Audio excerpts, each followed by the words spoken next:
I'm Aly Pinder, and I'm the Senior Research Associate for the Service Management Practice here at Aberdeen Group. And the key areas that I report on and research are tied to warranty and contract management. I also take a look at the broader parts management landscape within service.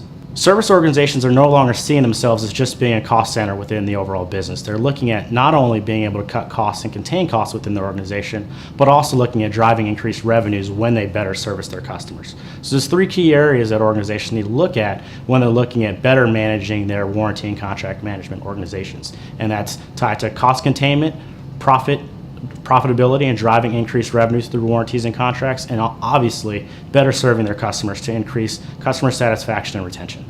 Best-in-class organizations, which we consider to be the top 20% of performers, are outperforming all others when it comes to a couple key metrics tied to performance. The first of which is customer retention. Best-in-class organizations are retaining 90% of their customers year over year, as opposed to 50% for all other organizations.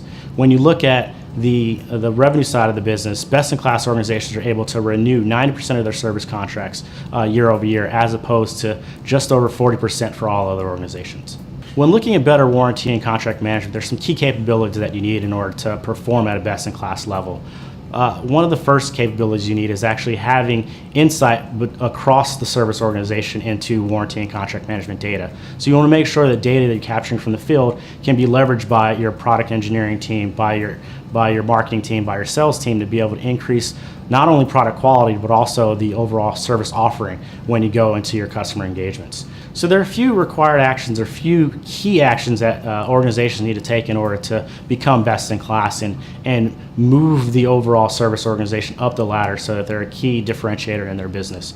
One of the first actions that you want to make sure that you take place are integrating the service silos within your business with other aspects of your organization, whether it be your sales, your marketing, or your engineering team. You want to make sure that not only are you able to capture information from the service team and those key interactions with your customers to improve service, but you also want to be able to leverage that information to improve the product, your sales, your marketing team, so you can actually show a differentiated product and service to your customers, so they understand what's the value of coming to my organization.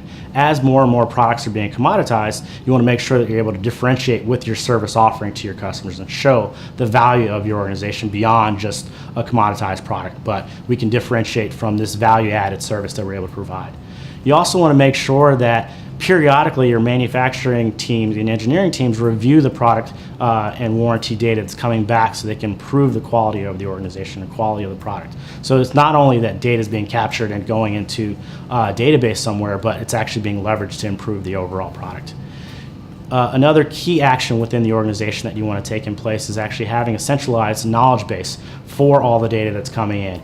It doesn't make sense for you to capture the data and not be able to leverage it, or have everyone have access, or the key stakeholders have access to the real-time updated information that actually ties into what is happening in the field. How are we able to improve the overall service offering and the product by having this real-time access to this knowledge base that you're keying into?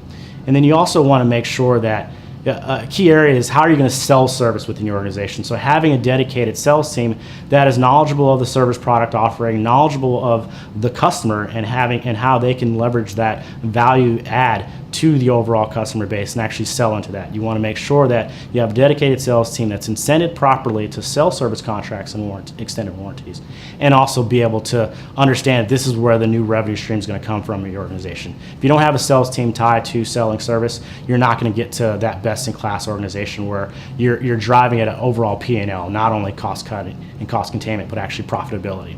And finally, you want to make sure that you're automating key service aspects within the warranty chain. So how are we able to leverage not only cutting out costs within the automated warranty chain, but actually being able to speed time to service delivery, so you're ensuring that your customers are not waiting to have a product returned to them, or waiting to have this defect taken out of their supply chain, but actually being able to resolve this issue quickly through automation, and tying in the entire loop of having an automated warranty claim process to close claims quickly, get the unit back out to the end user, and actually have that data stored quickly within the overall business.